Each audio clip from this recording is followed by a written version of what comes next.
Alright folks, welcome back to the YOLOFISH Fantasy Football update. It is your Week 8 recap.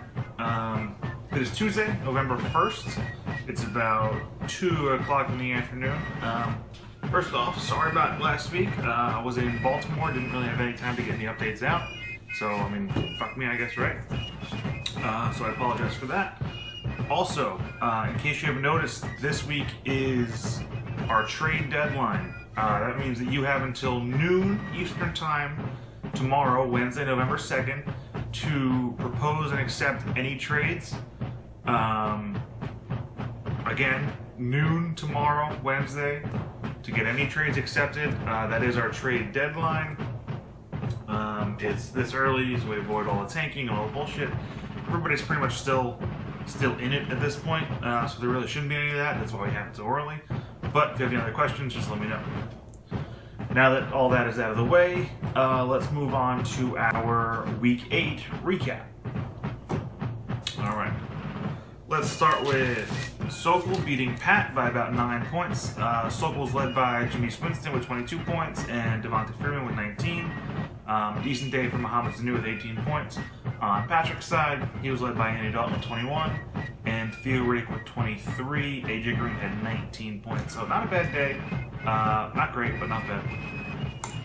Moving on to myself, your commissioner, losing by about 31 points to Jensen. I really struggled with this one. Only had 4 guys in double digits. It was led by Matt Forte. On Jensen's side, TB12 had 41.1 points, so a big day for him. And Jonathan Stewart, I think, found the end zone 3 times, put up 22.5 points.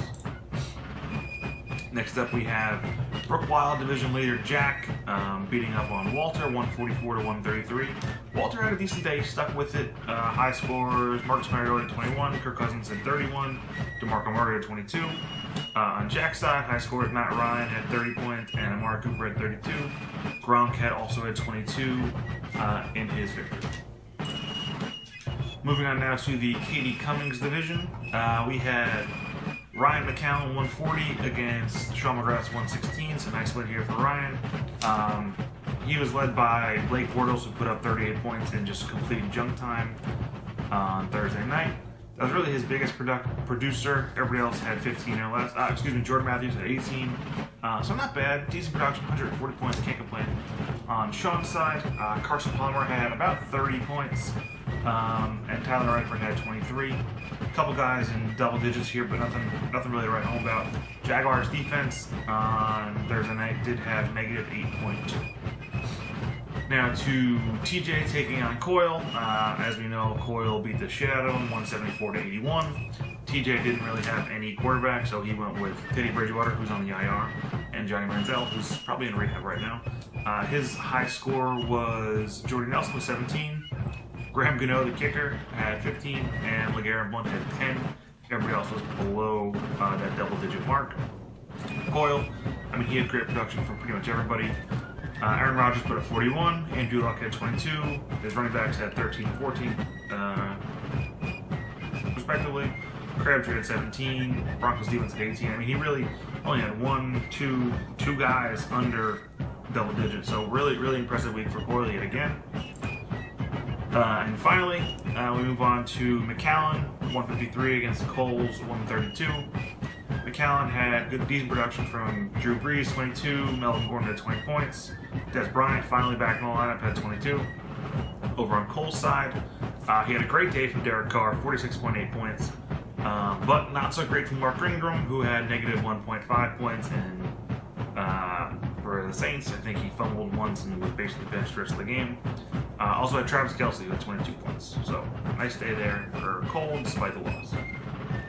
Moving on now to our most valuable player for Week 8.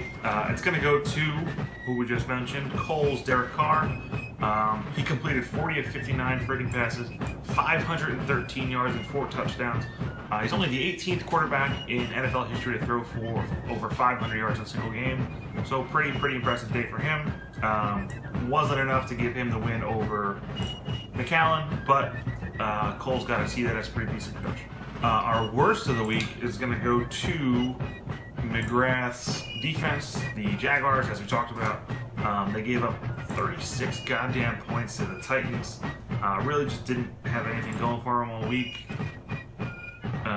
Really struggled on Thursday night, and McGrath could use the points. Finally, our double dip of the week is going to go to Patrick's Cincinnati Bengals, Andy Dalton, AJ Green. Dalton finished with 27 completions for 284 yards and a touchdown. He did throw a pick, but still finished with 21.5 points. Dalton's favorite receiver, AJ Green, caught 9 of 18 targets, 121 yards. Didn't get in the end zone, but still a pretty nice day. Caught 9 of 18 targets. I mean, that's a shit ton of balls thrown your way. It's no wonder that he finished with 19.6 points. All right, finally moving on to everybody's favorite part of the week. It is your Week 8 Power Rankings. We have since we missed last week, I don't really know what happened last week, but compare these to 2 weeks ago, we have a new number 1 at the top with Team Coyle. He has 150 more points right now than the next closest team. I mean, that's basically like an entire week's worth of points. So pretty impressive there for Coyle. I know McCallum, who's ranked second here, is the only 7-win team, but gotta go with the points first, so Coyle gets the nod. TJ had a rough loss, moves down to third, didn't have any quarterbacks, what are you gonna do? Ryan had a nice win, but he is in the best division, so he's going to need more than 140 points that he put up to get that victory. Moves down to 4th place. Jack, the leader of the Brook Wild division, is going to move up to 5th. So, good job, Jack. Cole's going to move down a spot into 6th place. Jensen's going to move up 1. He's going to crack the top 7, which it has been a while since anybody other than Jack has done that in Brook Wild. 8's going to be McGrath at the bottom of the Katie Cummings division. Could be the end of the three-peat. I don't know. We'll see how it goes. And then 9, 10, 11, 12 are obviously Sokol, Patrick, your commissioner, and Walter leading the rear. Those 4 haven't changed in like 6 weeks because Brook Wild sucks. All right. I think that's all we got for this week. Be on the lookout on probably Friday, actually, for your Week 9 preview.